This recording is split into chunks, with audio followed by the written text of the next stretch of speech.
Why is it that everything you used to do just doesn't work anymore? You've been doing everything right. You've cleaned up your diet, you're moving your body, you're doing all the things you've been told to do, and the weight will not move. I want to talk about this as a biological problem, not as a behaviour problem. And biology responds to very specific, very targeted interventions that have nothing to do with eating less or trying harder.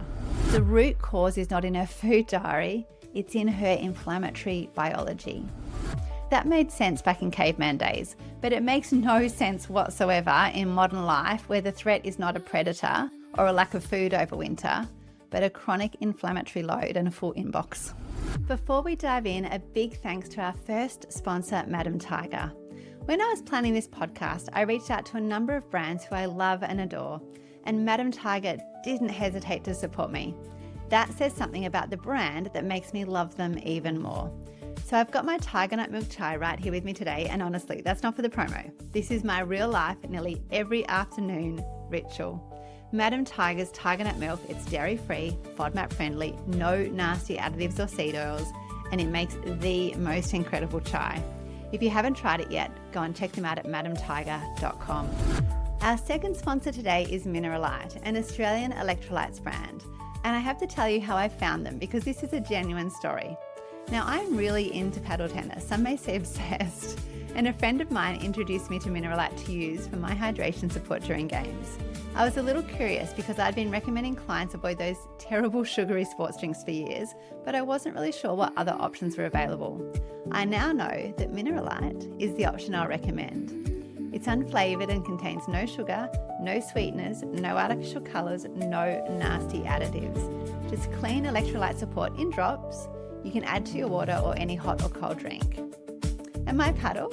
It was noticeably different. My energy held, my focus held, and I even won some games. Mineralite is now in my water every single day.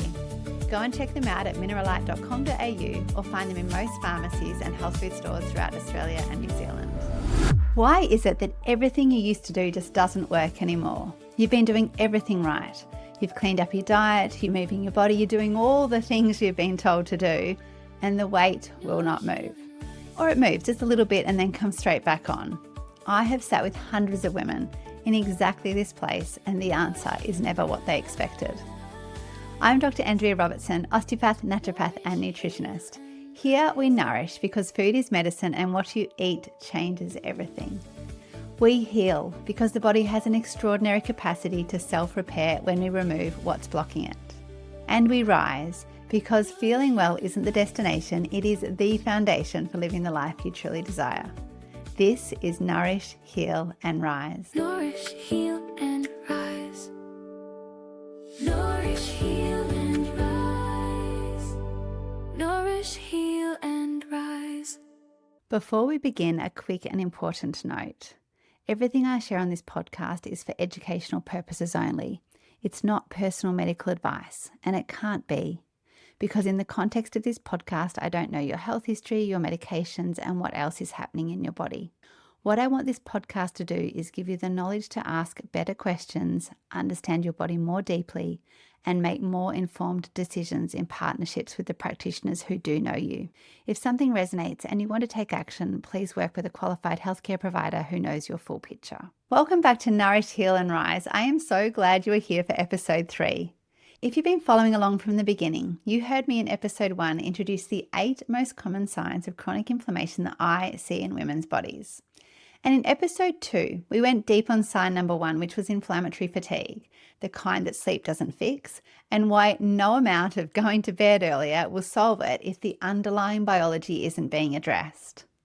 Today, we're moving on to sign number 2, and I want to say something before we even begin, because this topic carries more emotional weight than almost any other in the women's health space. Weight that will not shift, particularly around the middle. So it's women who are eating well, exercising, doing everything right, and the weight simply will not move. Or it moves briefly and then comes straight back on. Or in some cases, it is actually going in the wrong direction, despite every effort to change it. I've sat across from hundreds of women over the years who have described this exact experience.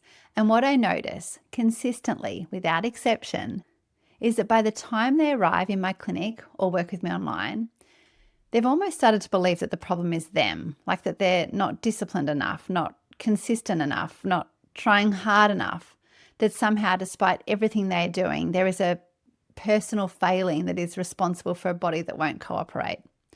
I want to dismantle that story completely today, completely and permanently.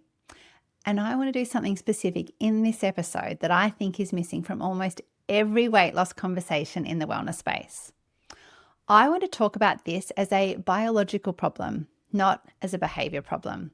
Because as long as we frame weight loss resistance as something that happens because of what you are eating or how much you are moving or not moving, we're going to keep missing the actual drivers.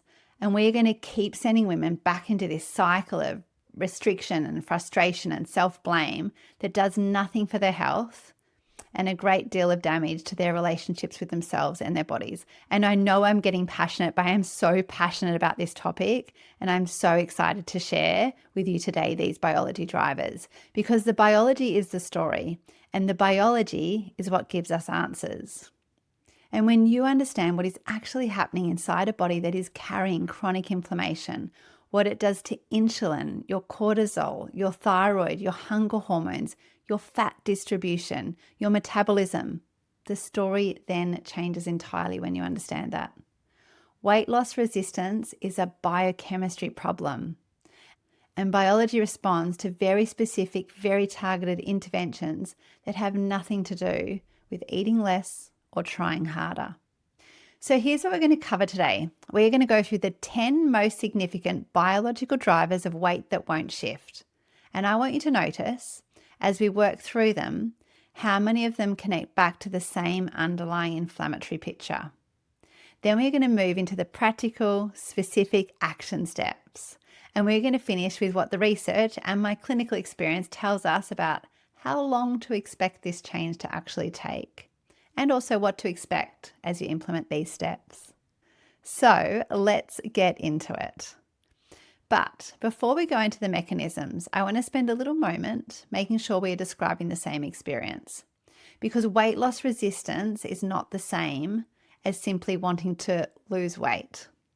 Weight loss resistance is when you are actively doing the things that should, by conventional logic, create weight loss and your body is not responding. You are eating in a way that you believe to be healthy. You're exercising. Maybe you've tried multiple approaches: calorie restriction, low carb, intermittent fasting, plant-based eating, high protein, and none of them have produced lasting change. Weight loss resistance is also characterized by where the weight sits. So the abdomen, the tummy, the belly, the middle. Women describe it as a softness around the waist that wasn't there before, or a thickness through the midsection that no amount of crunches or cardio seems to touch.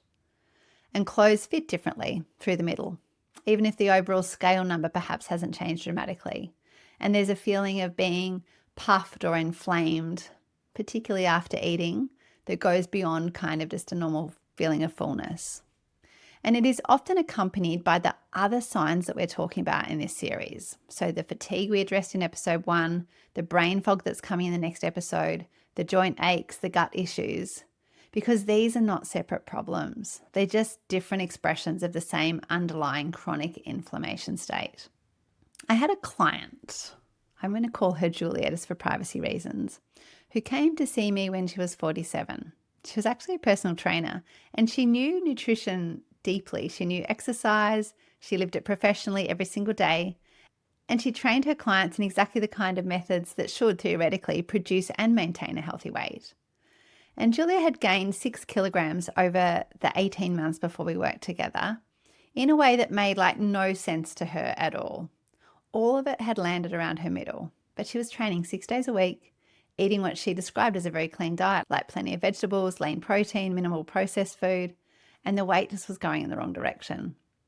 So of course, Julia was super frustrated, but she was also mortified because she felt like she should know better. She thought that if she, of all people, could not manage her own weight, what hope did her clients have? And so she had started quietly questioning whether she should even be doing the work she was doing. When I looked at Julia's full picture, the inflammation was significant. Her cortisol was chronically elevated, And she was training high intensity 6 days a week without adequate recovery, which is itself a significant inflammatory burden on the body. Her estrogen was declining, which is kind of normal, but that was having an impact as well. Her insulin sensitivity had quietly shifted over that previous 18 months too. And her thyroid, on a full thyroid panel rather than just a TSH, was showing very early signs of impaired T4 to T3 conversion. Julia was not failing at weight management. Julia's metabolic environment had changed, and nobody had helped her see it or respond to it appropriately. So when we worked together, we reduced her exercise load before we increased it. We added recovery days as a non-negotiable. She didn't like it very much, but she did come on board. And we shifted her training to include more progressive strength work and significantly less high-intensity cardio. No more HIIT classes for Julia, for reasons I'll explain when we get to the muscle and metabolism section in this episode. We also addressed 2 remaining inflammatory drivers in her diet that she hadn't yet removed, and we added targeted nutritional support for her thyroid and cortisol. It was beautiful because over 12 weeks, the weight started to shift for Julia for the first time in 18 months. It wasn't dramatically like in day 2 or week 1, but it was steadily and consistently over 12 weeks. And over that 12 weeks, she lost 8 kilos. She was very happy with that. And more importantly, though, Julia started to understand why it had stalled for her. And so the shame dissolved completely when she understood the biochemistry. It was not her. It was never her. And that is what I want for you today too. So let's go through the biology. We're going to go through the 9 biological drivers of weight that won't shift. And I'm starting with driver 1, insulin resistance. Insulin is the hormone your pancreas, which sits at the very kind of top middle part of your abdomen over towards the left-hand side. So insulin is the hormone your pancreas produces every time you eat carbohydrates. And then glucose, it gets broken down into glucose or sugar, enters the bloodstream. So insulin's job is to act like a little key, unlocking the door to your cells so that glucose can enter and be converted into energy. When this system is working beautifully, it is one of the most elegant pieces of biochemistry in the body. Glucose arrives, insulin's released, glucose enters the cell, energy is produced, clean, efficient, and seamless. Insulin resistance is what happens when the cells stop responding to insulin signal. The locks have become kind of stiff. We need a lock maker. What are they called? Locksmith. We need a locksmith. But more and more keys are needed to open the same door. So the pancreas responds by producing more and more insulin because it is doing its best to compensate. And here is the problem. Insulin at chronically elevated levels is a fat storage hormone. It directs excess glucose, which can't get into those resistant cells to be used for energy, to instead be stored as fat, particularly in and around the tummy. Which is why women with insulin resistance can be eating moderately, exercising regularly, and still gaining weight around the tummy. It's not about that old model of calories in versus calories out. Oh my God, kill me if I ever hear that ever again. Here we have a hormonal signaling problem, and chronic inflammation is one of the primary drivers of insulin resistance. The same low-grade, systemic, ongoing immune activation of chronic inflammation that makes you feel tired and foggy and achy is also making it really hard for your body to manage glucose and release stored fat. I want to make something very clear here because I think it is one of the most important things I can say in this episode. Insulin resistance and weight gain are not simply the result of eating too many carbohydrates or too many calories. Insulin resistance can develop and does develop in women who are eating well by any reasonable definition of that phrase. Because the driver is not just food. The driver is the inflammatory environment in which food is being metabolized. A woman who is chronically inflamed, chronically stressed, chronically sleep deprived, and carrying significant gut dysbiosis can develop insulin resistance even on a carefully managed diet because the root cause is not in her food diary, it's in her inflammatory biology. The visceral fat, the fat that accumulates deep in the abdominal cavity around the organs that is characteristic of insulin resistance, and it's not just cosmetically concerning. The problem is visceral fat is itself metabolically active. It produces inflammatory cytokines.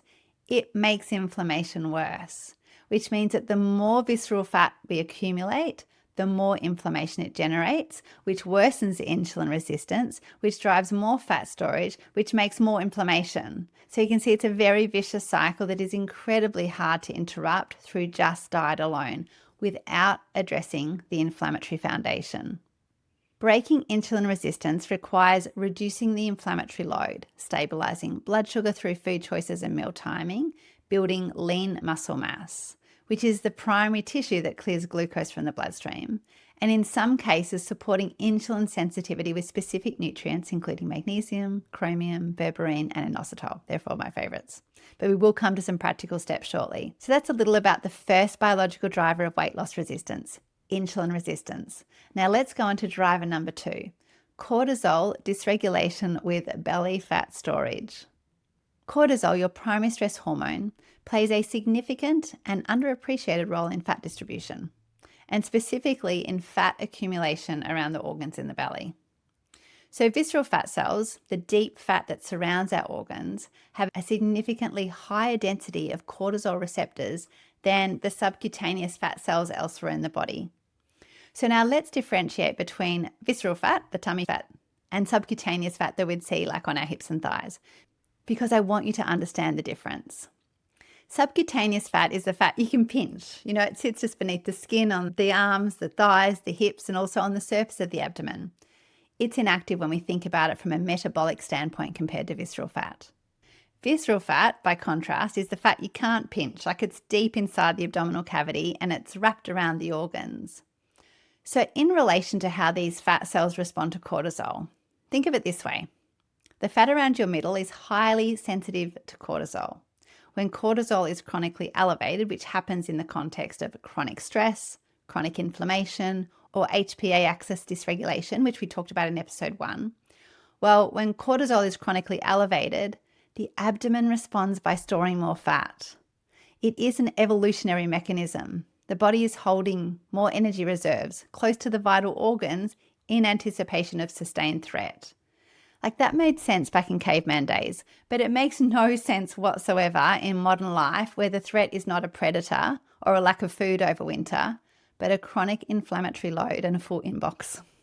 So chronically elevated cortisol also directly drives insulin resistance because cortisol raises blood glucose as part of the stress response, which then requires more insulin, which worsens insulin sensitivity over time.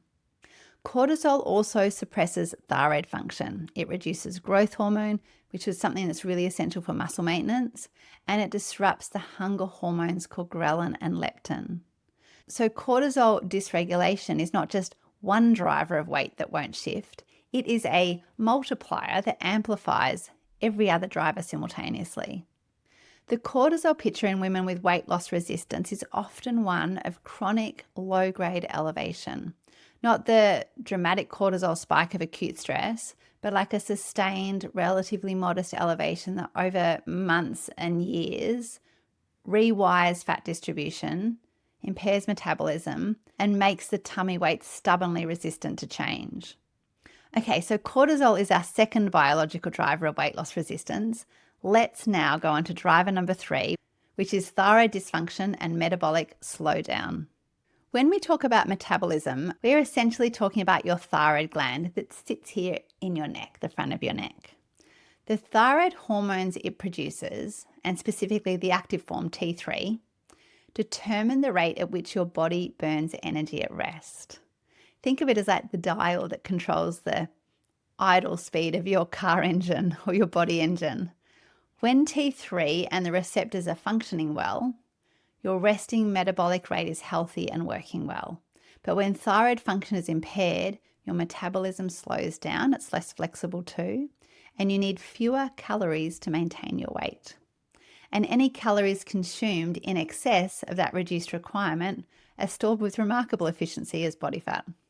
And as we discussed in the fatigue episode number 2, chronic inflammation suppresses thyroid function through multiple mechanisms, reducing T4 production, impairing T4 to T3 conversion, and increasing reverse T3, which is like the inactive decoy that blocks T3 receptors and prevents the active hormone from doing its job. The result from a weight loss perspective is a woman whose metabolic rate is generally running slower than it should.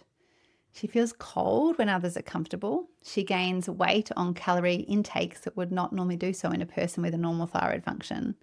And she's frequently told that her thyroid is fine based on a TSH result that does not tell the whole story. TSH stands for thyroid stimulating hormone, and here in Australia it is usually the first and only test done to check thyroid. However, if weight loss resistance is part of your picture, a full thyroid panel, full thyroid blood test of TSH, T3, T4, reverse T3 antibodies, and even urinary iodine are all essential pieces of investigation. I cannot tell you how many times I've picked up undiagnosed thyroid issues with the women I work with. So I absolutely believe these tests are not an optional extra and very much worth the little bit of extra cost that comes with getting those tests done. In particular, when I test thyroid antibodies, I regularly find women where these are elevated, yet their TSH still sits within the normal range.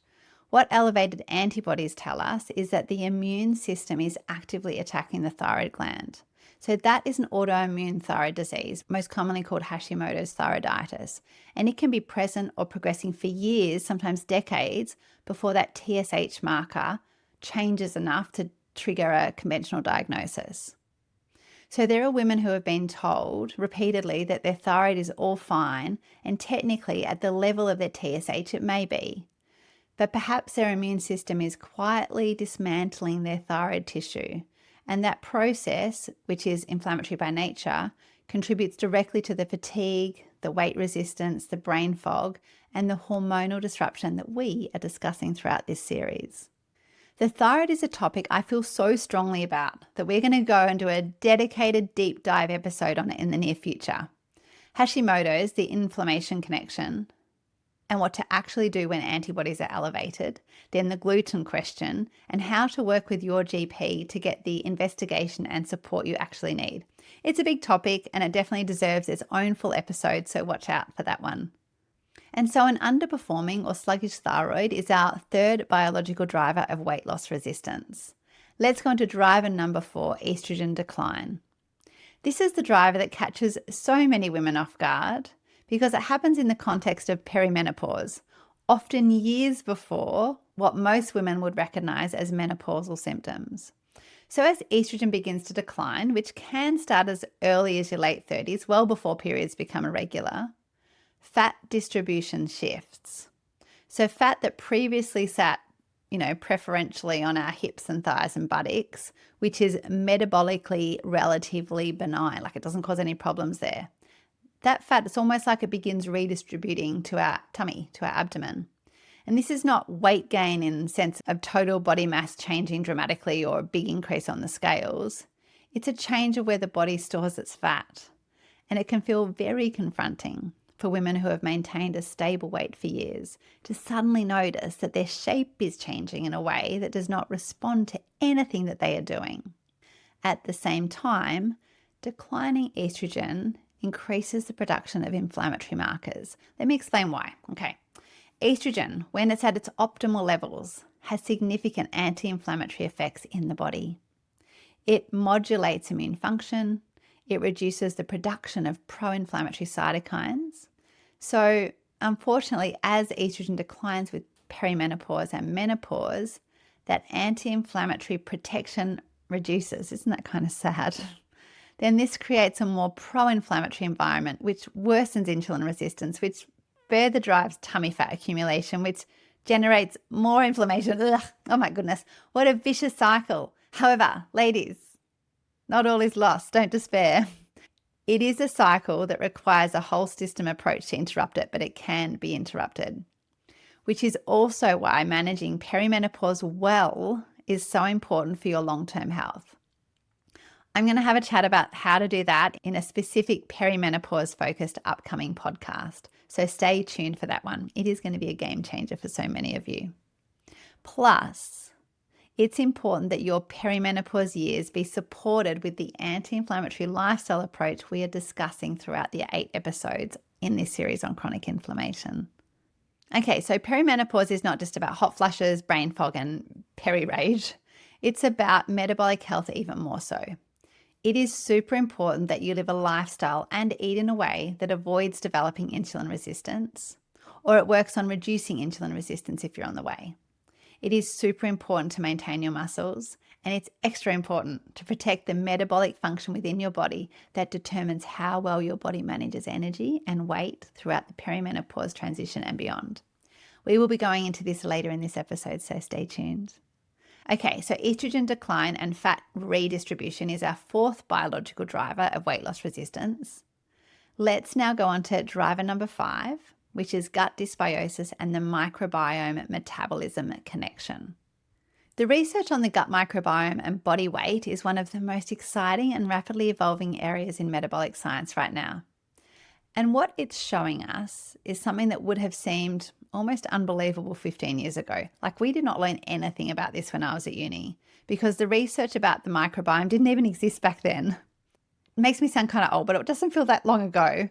I really love how rapidly the science is developing in this field. So many exciting things have been discovered, and I'm sure so many are more still yet to come. Who would have thought I'd be so excited about the science to do with poo? Only a naturopath. Anyway, did you know the specific composition of bacterial species in your gut directly affects how your body processes food, how much energy it extracts from that food, how it stores fat, and how it regulates appetite? How cool is that? There are certain bacterial species, Firmicutes and Bacteroidetes, are the most researched, whose ratio in the gut appears to directly influence metabolic efficiency. So we want to know what that ratio is. An imbalance in this ratio, driven by a low-fiber diet, chronic stress, alcohol, antibiotics, or high sugar intake, shifts the microbiome towards a configuration that promotes fat storage, drives systemic inflammation, and impairs the gut's ability to produce the short-chain fatty acids that support insulin sensitivity. It's a big sentence there. So let me just note, short-chain fatty acids are powerful anti-inflammatory compounds produced by your gut bacteria when they ferment fiber from the plant foods you eat. Something else that's really cool is certain gut bacteria also directly produce compounds that influence the production of GLP-1, glucagon-like peptide 1, which is your body's natural satiety hormone. Satiety means satisfaction. When the microbiome is healthy and diverse, GLP-1 is produced in adequate amounts. Appetite is well regulated, blood sugar management is more effective, and fat storage signals are quieter. However, when the gut is dysbiotic, so there's an imbalance in the bacteria, GLP-1 production is impaired, and the cascade of poor satiety, poor satisfaction, and blood sugar instability and increased body fat storage follows. This is, incidentally, exactly what the GLP-1 medication class, the drugs like Ozempic and Wegovy, that you've almost or certainly been hearing about, that's what these medications are designed to address, but pharmaceutically. And I want to talk about those medications specifically a little later in this episode, because there is a very important conversation we need to have about them. But back to the microbiome. Beyond the microbiome metabolism research, gut dysbiosis also drives systemic inflammation through the mechanism of intestinal permeability, otherwise known as leaky gut, which allows bacterial endotoxins called lipopolysaccharides to enter the bloodstream. So essentially things that shouldn't be getting into the bloodstream. In someone with leaky gut, these molecules leak between the cells lining the gut. So they enter the bloodstream and they trigger an immune response that directly worsens insulin resistance and promotes fat storage. The gut connection to weight loss resistance is not a side thought. It is central, and the gut needs to be supported really well to help with weight loss. Okay, that's gut dysbiosis as our fifth biological driver of weight loss resistance. Now let's go on to driver 6, leptin resistance and the hijacked hunger signal. Leptin is your primary satiety hormone, so the hormone that helps you feel satisfied when you eat. It's produced by fat cells, released into the bloodstream, and travels to the hypothalamus in the brain, where it signals that you have adequate energy stores, suppresses appetite, and encourages the body to burn rather than hoard energy. In a body where everything is working well, this is a really beautiful self-regulating system. If more fat stores, there's more leptin, there's less appetite, and the body burns more energy. It's a really elegant system. Oh my God, saying elegant system. It's funny the things that pop into your head. This makes me think of something my auntie used to say to us when we were younger. So instead of saying, I'm full after you'd had enough to eat, she wanted us to say, I've had elegant sufficiency, which I forever more have said completely incorrectly. And I've always said, I've had eloquent sufficiency. Anyway, I digress. Back to the elegant system of leptin. When there is leptin resistance, this elegant system is disrupted completely. Leptin resistance develops in the context of chronic inflammation, elevated triglycerides, and in many cases just obesity itself. And it's where the brain stops responding to leptin signal. So despite high levels of leptin circulating in the bloodstream, because there's plenty of fat tissue producing it, the hypothalamus in the brain behaves as though the body is starving. It suppresses metabolic rate. It drives appetite more. It promotes fat storage. And it makes the women experiencing it feel this never-ending hunger, even after adequate meals, and makes it feel impossible for her to lose weight no matter how hard she tries. This is because her brain is actively working against her. But do not despair. I've got tips to share later in this podcast to help you realize not all is lost. On another note, inflammatory cytokines, produced when we've got too much chronic inflammation in our body, directly interfere with leptin receptor signaling in the hypothalamus, which is why leptin resistance is so closely associated with chronic inflammation.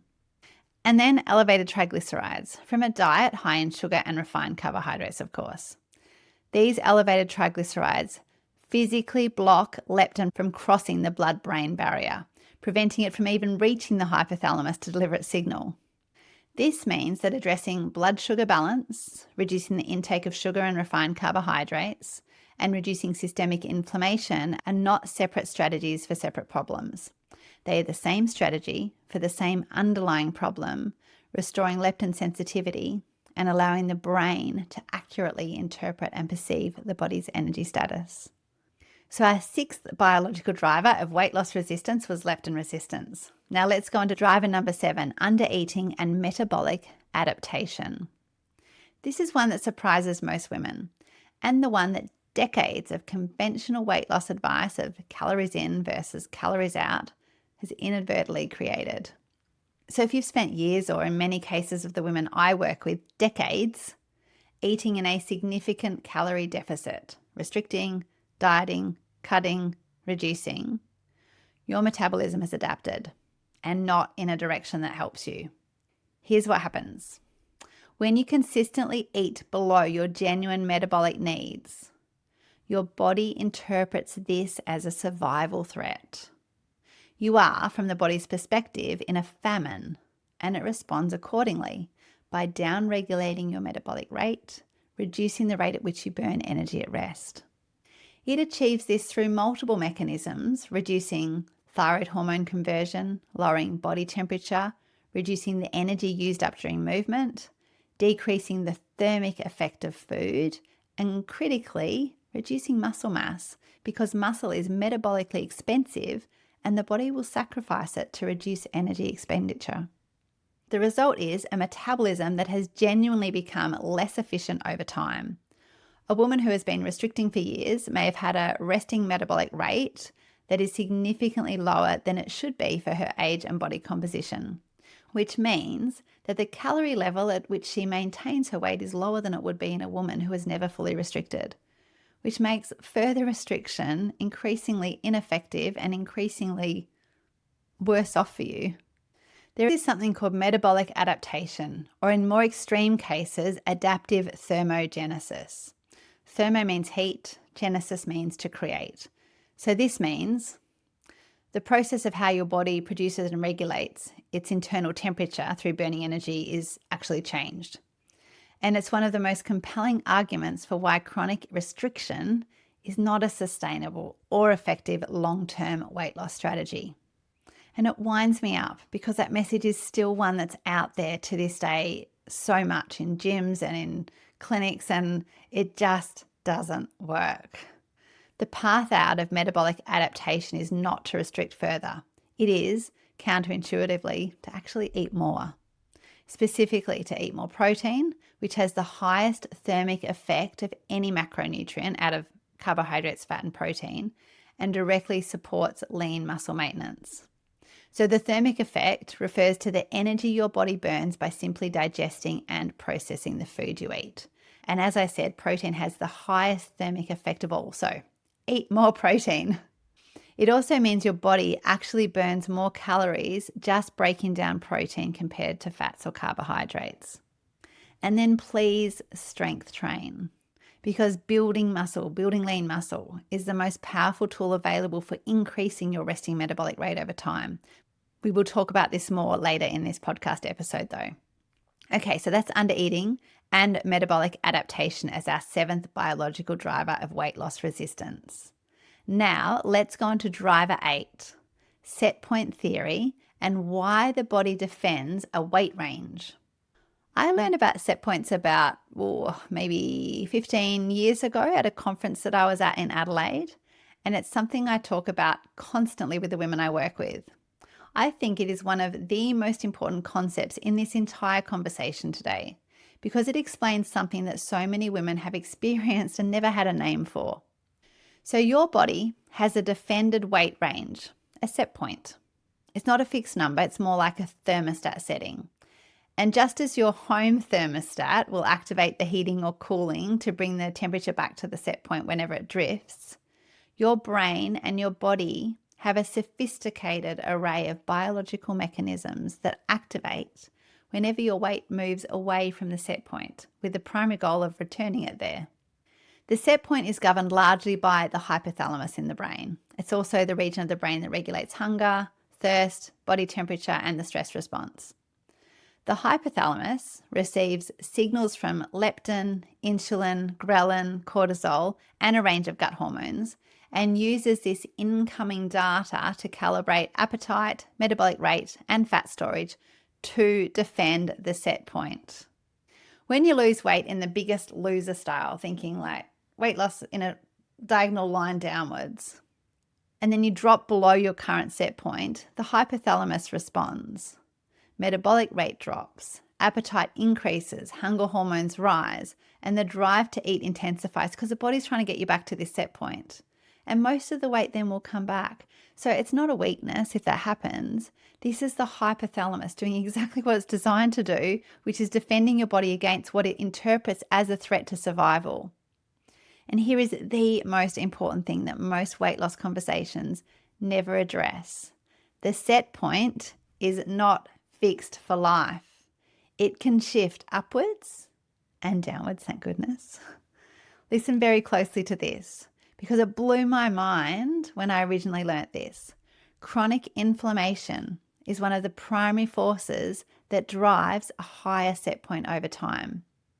So you try to lose weight and restrict calories, and you might lose 2 kilos or 3 kilos, but as soon as you're not 110% perfect, the weight all goes back on to where you started, or sometimes even more. When the hypothalamus is chronically exposed to inflammatory cytokines, which is exactly what happens in the context of chronic low-grade inflammation, it becomes less sensitive to leptin. And we've already discussed leptin resistance, but the set point piece adds another layer. When leptin cannot signal effectively to the hypothalamus recalibrates its sense of the body's appropriate weight upwards. It begins defending a higher weight range, a higher set point, which is why for many women, each cycle of dieting is responded by a rebound to a slightly higher weight than before.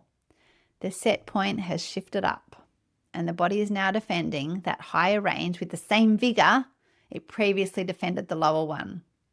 Now, chronic stress also raises the set point through cortisol's direct effect on the hypothalamus and on fat distribution. Gut dysbiosis also raises the set point through the inflammatory signals that dysbiotic bacteria create.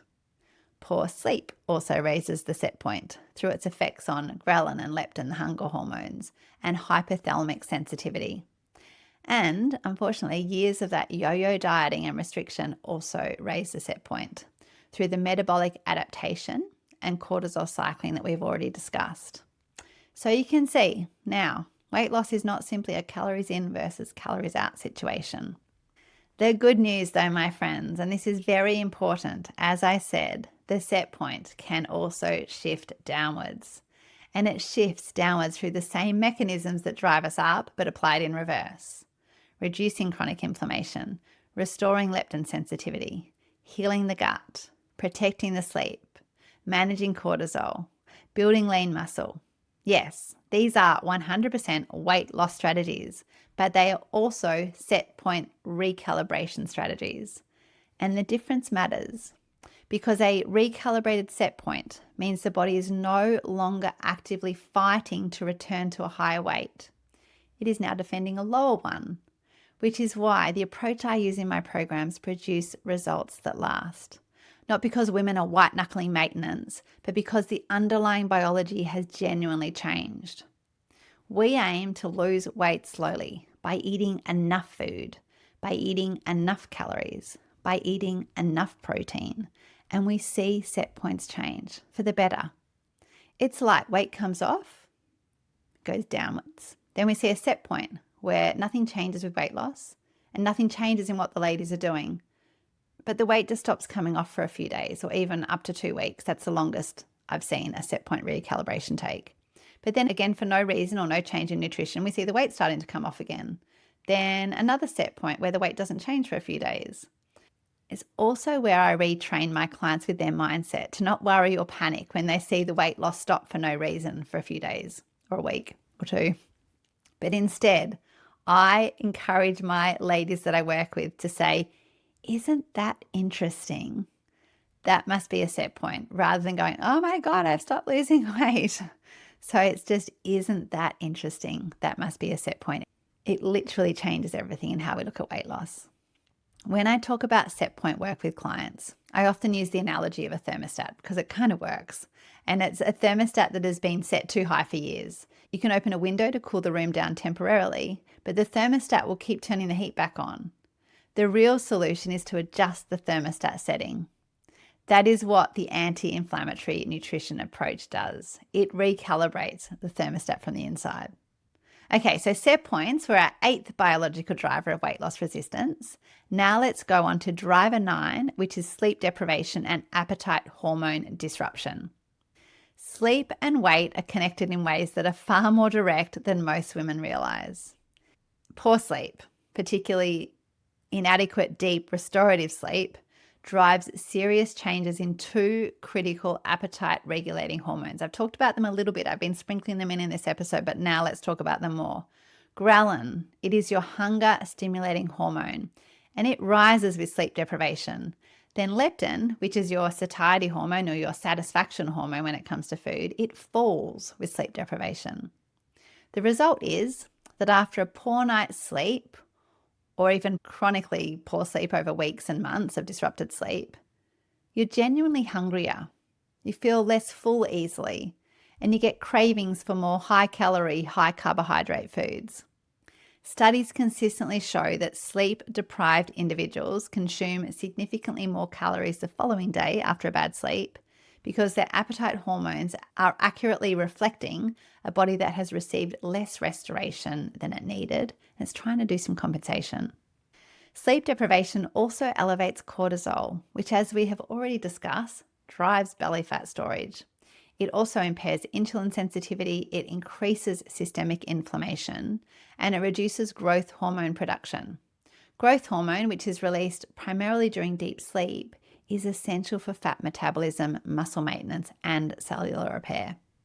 For women with weight loss resistance who are also experiencing poor sleep, and this combination is extremely common, addressing sleep quality is not secondary to addressing food and exercise. It is equally equal.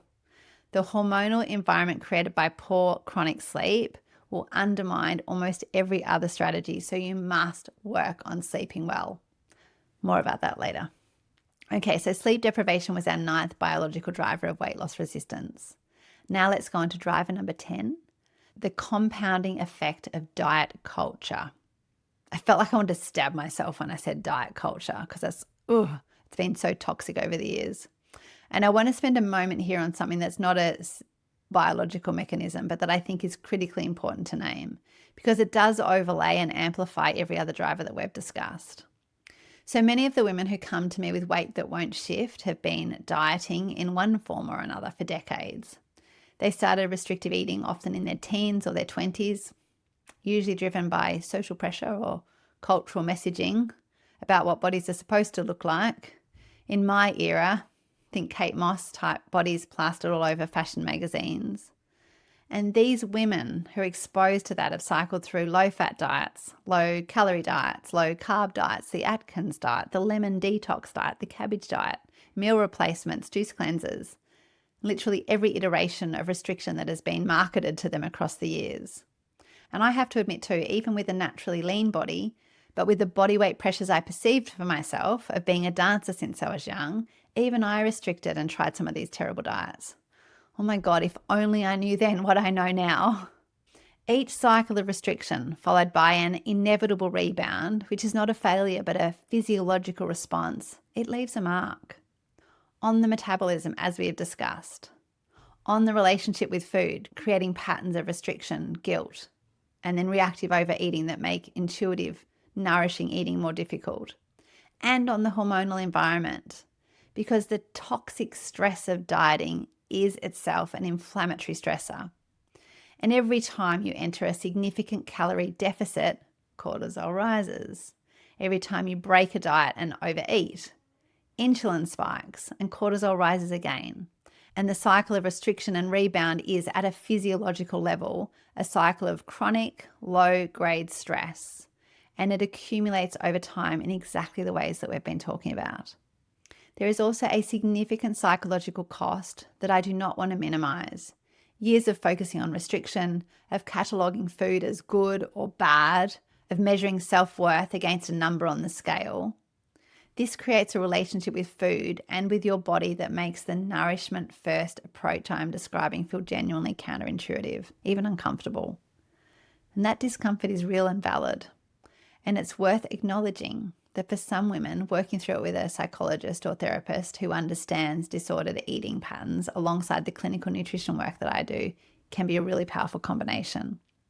I want to say something to the women who have lived with this experience. The approaches that were supposed to help you often made the underlying problem worse, not because you failed at them, but because they were not designed with an understanding of the biology that we have just discussed. A calorie-restricted, low-fat diet does not address insulin resistance. It does not restore leptin sensitivity. It does not heal the gut microbiome. It does not support thyroid function. In many cases, it actually worsens these things. The approach that works and the approach that I see produce consistent, lasting results in women with weight loss resistance is not restriction. It's restoring the biochemical environment in which the body can regulate weight naturally. And it looks very different to anything diet culture has been selling. Now, I want to go on to part 2 of this podcast, which is what we can actually do to help weight loss resistance. We'll take a quick pause to thank our sponsors, starting with Madam Tiger. I am taking a sip right now because this is genuinely what I drink every afternoon. Tiger nut milk is one of those things I recommend to my clients and I use myself. It's FODMAP friendly, it's completely dairy, soy and gluten-free, and it tastes incredible. I use it in my smoothies, in my baking, and in my chai every single day. Madam Tiger came on board as my very first podcast sponsor before I'd even launched an episode, and that kind of support means the world. Go and give them some love at madamtiger.com. Our second sponsor is Mineralite Liquid Electrolytes, and if you're still reaching for one of those sugary sports drinks when you need an energy hit, please stop. I say this with love, but they're full of sugar, artificial flavors, and things that are actively working against your health goals. Mineralite is the alternative I actually recommend. Mineral-rich electrolyte hydration drops with no sugar, no sweeteners, no additives, nothing artificial. Add the unflavored drops to your water or any drink you're having, and you're supporting your energy, your focus, and your performance in a way that makes sense for your body. I've got them in my drink bottle right now, so go and show them some love at mineralite.com.au or find them in most pharmacies and health food stores throughout Australia and New Zealand. A quick word on GLP-1 medications. I'm sure you've heard of these by now: Ozempic, Wegovy, Mounjaro, and the others in this class. And we need to talk about them because they are impossible to ignore in any weight loss conversations happening right now. And I think there is a really important perspective that is not being widely discussed. GLP-1 receptor agonists work by mimicking the action of glucagon-like peptide 1. That's the natural satiety or satisfaction hormone that your gut produces in response to food. Remembering, as we said earlier, a healthy, diverse gut microbiome helps produce GLP-1s in adequate amounts on its own anyway. But these GLP-1 medications, they work by slowing gastric emptying, so food moves more slowly through from the stomach to the small intestine, which prolongs satiety or satisfaction. Then they signal to the brain that the body is full. They do improve insulin sensitivity and reduce blood sugar, and for many people, they produce significant weight loss. I am not dismissing these medications. For some people, particularly those with significant metabolic disease or where other interventions have been genuinely exhausted, they can be clinically appropriate and genuinely helpful. But here's what I am seeing in my practice and what I think deserves far more attention in the public conversation about these drugs.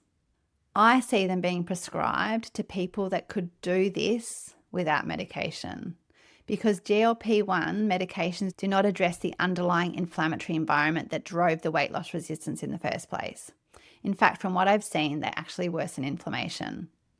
They pharmacologically suppress appetite and improve insulin signaling, but the cortisol dysregulation, the gut dysbiosis, the thyroid impairment, the leptin resistance, the metabolic adaptation, none of these are addressed by the medication. They will continue, and in some cases they worsen.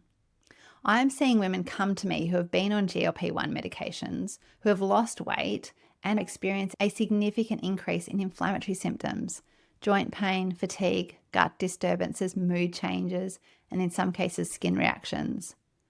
Rapid weight loss, particularly when it includes significant muscle loss, which is a real risk with these medications if protein intake and strength training are not carefully managed. In itself, that significant fast rapid weight loss is an inflammatory burden and an inflammatory stressor on the body as well. Then there's also the question of what happens when the medication is stopped. The biological mechanisms driving the weight loss resistance have not been resolved. The gut microbiome has not been restored. The hormonal environment has not been rebalanced. And in the majority of cases, when the medication is ceased, the weight returns because none of that stuff's been sorted out. And the weight returns often completely and sometimes beyond the original starting point. I want to be clear. If you are on one of these medications and finding benefit, I'm not telling you to stop. This is a conversation that you need to have with your prescribing doctor. What I am saying is that these medications are most effective and most sustainable in their outcomes when they are used in conjunction with, not instead of, the underlying lifestyle and biochemical work we are discussing in this episode and throughout this series. So if you are considering GLP-1 medications, I would encourage you to also be asking, what is driving my weight loss resistance at a root cause level? And what work can I do on my gut, on my inflammation, on my thyroid, on my cortisol, on my insulin sensitivity, on my sleep? What work can I do on those so that my long-term metabolic health is restored, not just temporarily managed? And ask yourself, could you do that work? Support your body in that way without these medications? I would say for most of you, yes, because I see that happening every day with the women I work with. Okay, so now I've got the GLP-1 chat out of the way. Let's go on to my 10 steps of what you can do to begin addressing weight loss resistance. These are the same strategies I use in women in my clinical practice and in my programs, the ones that consistently produce change when medication, restriction, and willpower have not. Step 1, stop restricting and start nourishing. I know this sounds counterintuitive, but chronic restriction is sustaining the metabolic adaptation that is making weight loss impossible. The goal is not to eat less.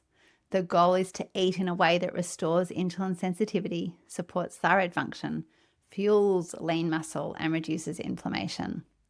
That means eating enough food.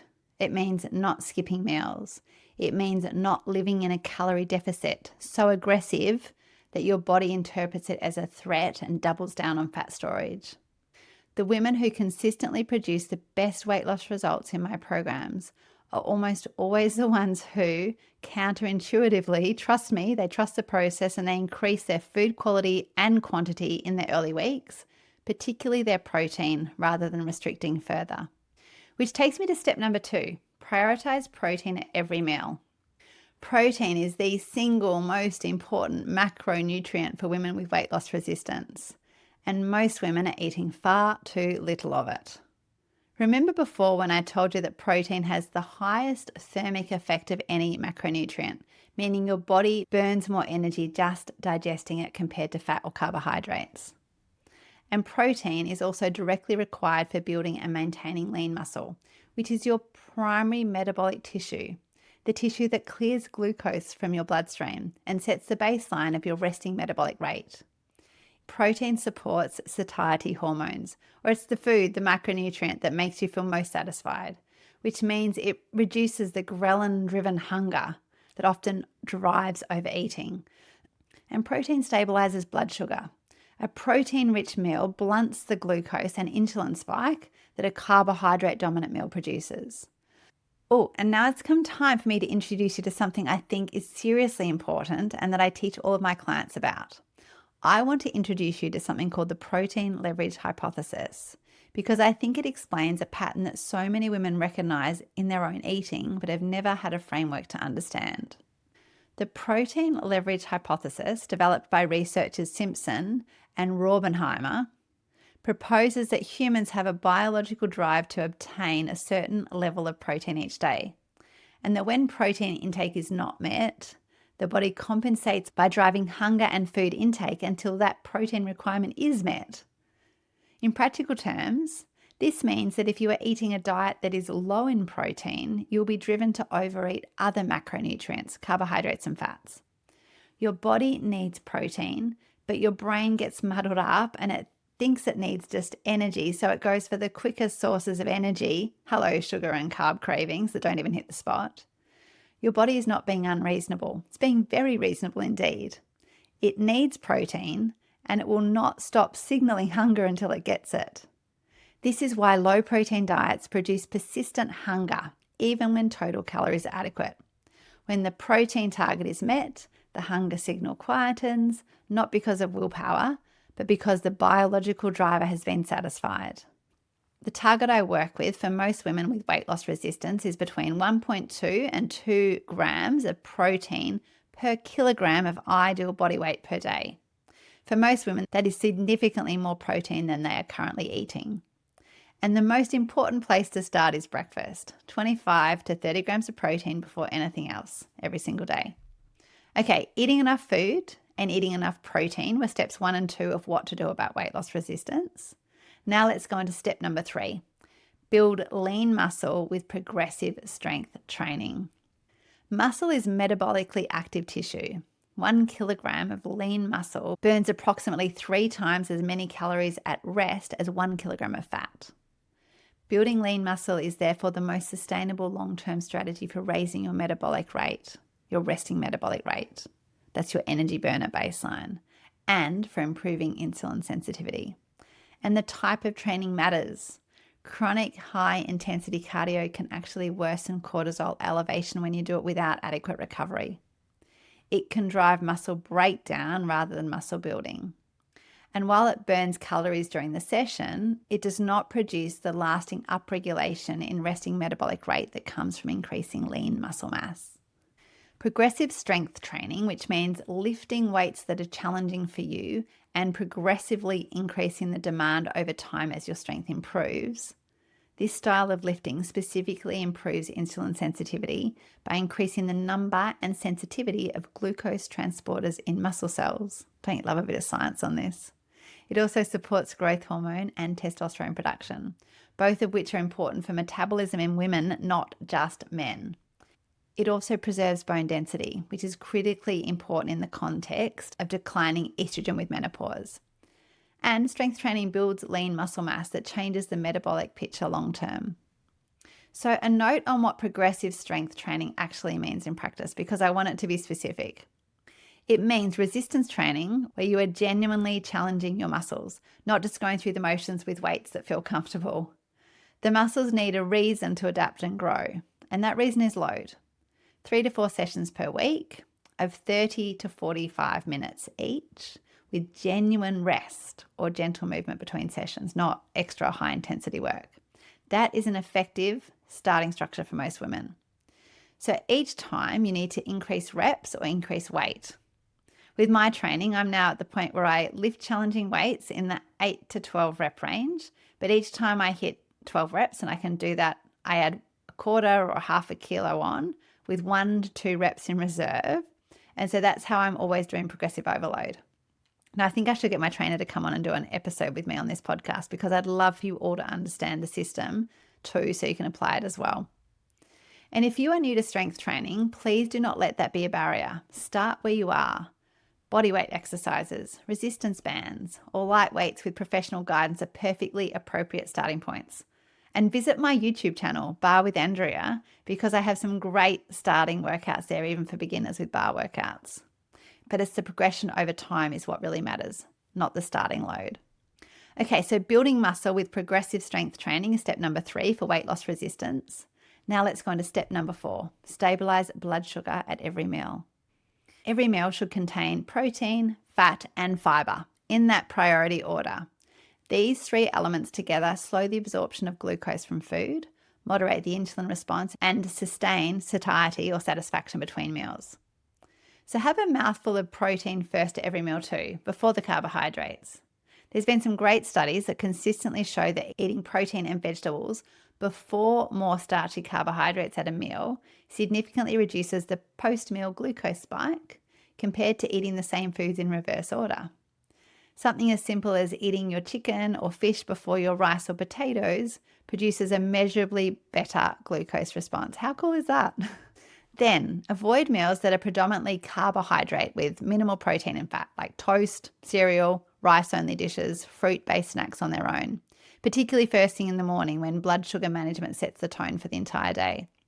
Remember in episode 2 when I talked about eating a chocolate Easter egg on an empty stomach at 5:45 a.m. recently? Oh my God, I felt terrible for the whole entire day. And so learn from my mistakes there and eat your protein for breakfast. Okay, step number 5 on what to do about weight loss resistance is to remove the primary dietary inflammatory drivers. Think refined sugar, industrial seed oils, ultra-processed foods, alcohol, and for those with sensitivities, gluten and conventional dairy. These are the primary dietary drivers of the inflammatory environment that sustains insulin resistance, worsens cortisol dysregulation, damages the gut microbiome, and makes fat loss physiologically very difficult. Now, I'm not asking for perfection. I'm asking for a committed, structured period, 6 to 12 weeks at minimum, of removing these drivers consistently enough that the inflammation has a genuine opportunity to reduce and the metabolic environment can begin to shift. This is the foundation of my 3-week inflammation detox program and my 12-week program, to give the body a structured, supported experience of what it feels like when the inflammatory load comes down. And the change in the weight picture within the first 3 weeks is often the first real evidence many women have had in years that their bodies can change. Let's go on now to step 6, heal your gut. Given the profound connection between gut microbiome composition and metabolic health, gut healing is a non-negotiable component of addressing weight loss resistance. Given the profound connection between the gut microbiome composition and metabolic health, gut healing is a non-negotiable component of addressing weight loss resistance. The foundational strategies, increase dietary fiber significantly. Aim for 30 or more different plant foods per week, because diversity of fiber sources drives diversity of beneficial bacterial species. Then include prebiotic foods, garlic, onion, leeks, asparagus, Jerusalem artichokes, green bananas. These feed the beneficial bacteria associated with better metabolic health. And then add fermented foods, but carefully, especially for those of you with histamine intolerances. So add sauerkraut, kimchi, coconut yogurt, water kefir. They're all great sources of live beneficial bacteria, but they are high in histamine. So as I said, be careful if that's you.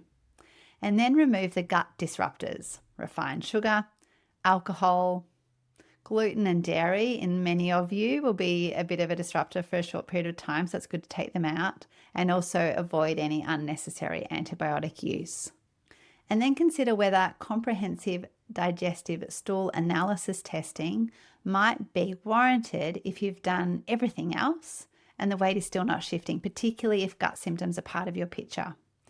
Identifying specific dysbiosis, overgrowths, parasites, or gut pathogens with a functional medicine practitioner can unlock a piece of the puzzle often that dietary changes alone cannot address. If you'd like support with this, let me know because my team and I can help. So step 6 of what to do to support weight loss resistance was heal the gut. Now let's talk about step 7, protect your sleep. As we discussed, sleep deprivation drives ghrelin up and leptin down. It elevates cortisol, it worsens insulin resistance, it impairs growth hormone, and increases inflammation. Poor sleep and weight loss resistance are a deeply entangled pair. You cannot address one without addressing the other. So I have 5 very powerful sleep practices that I specifically want women with weight loss resistance to do. 1, have consistent going to bed and waking up times, including weekends. 2, have a cool, dark bedroom, 16 to 19 degrees. 3, have no screens for 30 minutes before bed. 4, eat a small protein and healthy fat snack just before bed. So a few little nuts, tablespoon of almond butter to stabilize blood sugar overnight and prevent the cortisol spike that can sometimes wake women between 1 and 3 in the morning. And then 5, add magnesium glycinate, 300 to 400 micrograms before bed, which supports both sleep and insulin sensitivity. So step 7 of what to do to support weight loss resistance was to protect your sleep.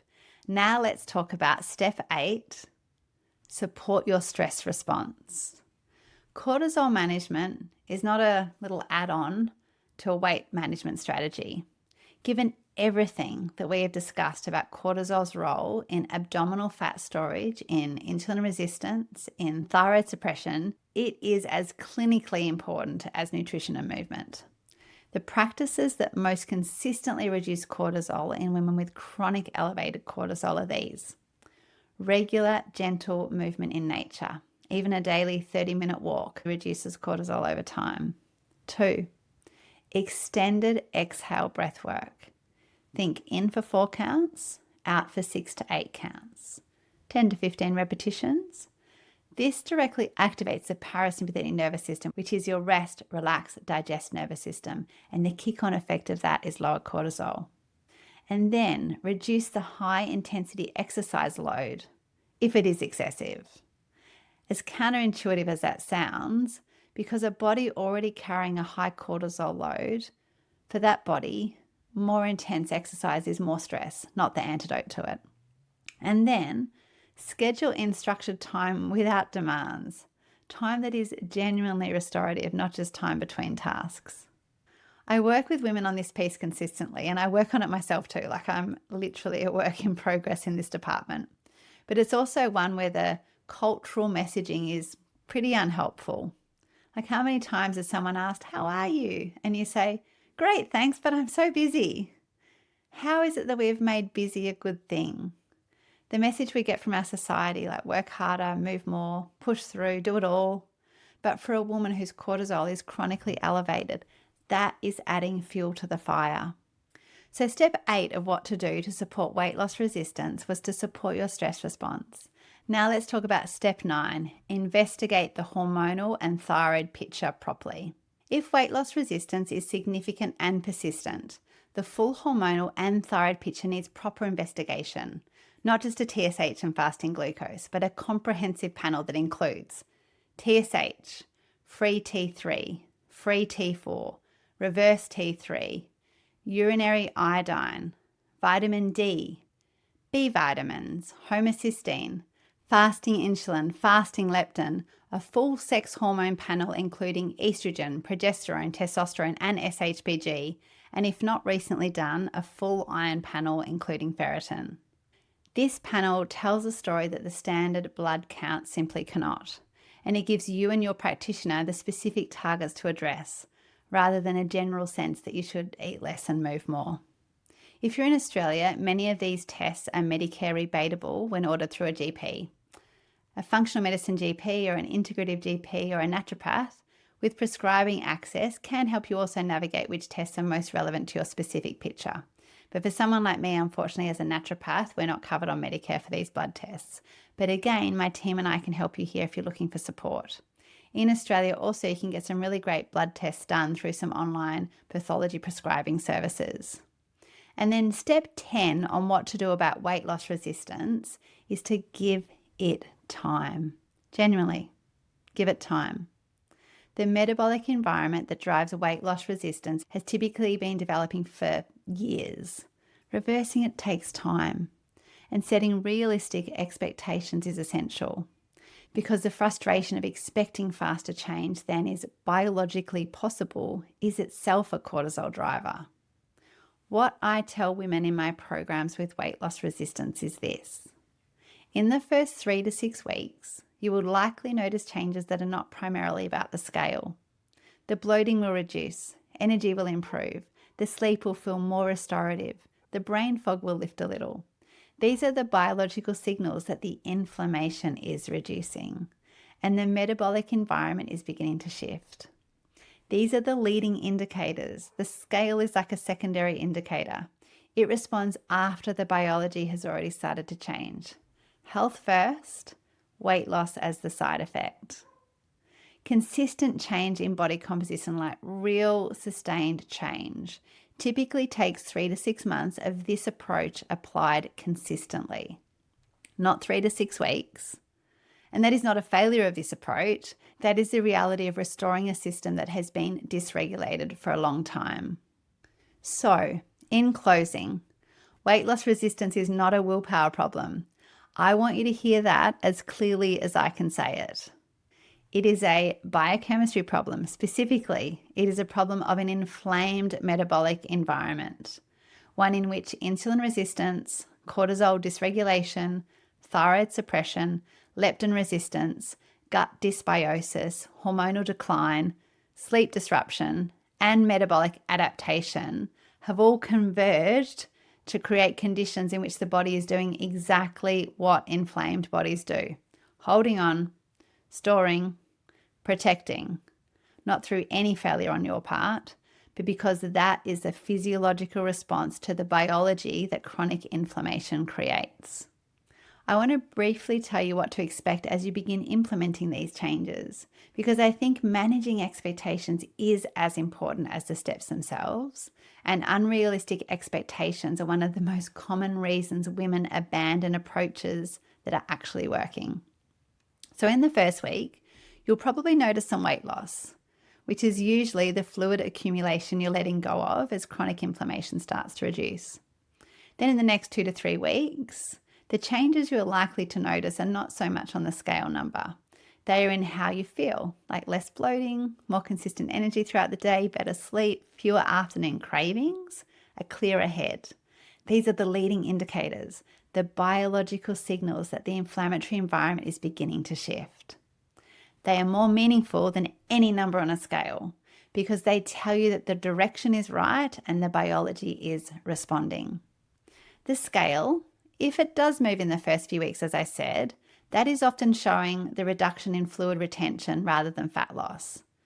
As I said, chronic inflammation drives fluid retention. It's that puffiness, that uncomfortable fullness. And when inflammation reduces, the fluid comes down. This can be several kilograms in the first few weeks, and it can feel really good and really dramatic. It is real change, but it is not the same as the gradual, sustained loss of visceral fat that comes over months.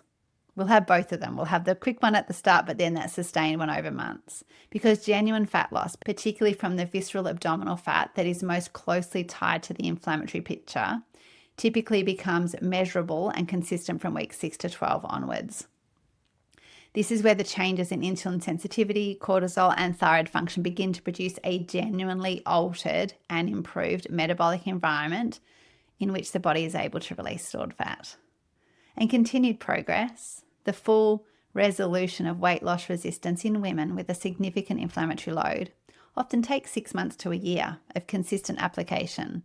And I know that feels like a long time. But compare it to the years most women have already spent cycling through restriction and rebound, the yo-yo dieting, with no lasting outcome. And then the math starts to look very different. It starts to make sense. And biochemistry, unlike willpower, responds to specific, targeted, informed interventions applied consistently over time. The insulin resistance responds to protein, strength training, and blood sugar stability.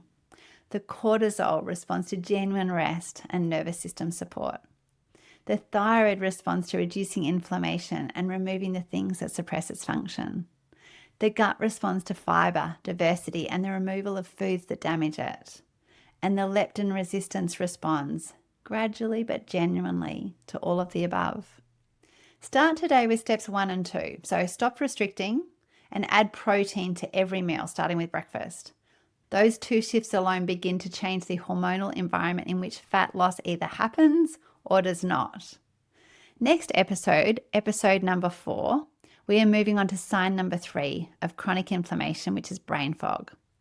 Why inflammation makes it feel like your brain is wading through cotton wool. Why it is happening more often than you might expect in women at midlife, and what to do to get your clarity back. All of my free resources, my 3-week inflammation detox diet, and my 12-week whole health solution can be found at andrearobertson.health.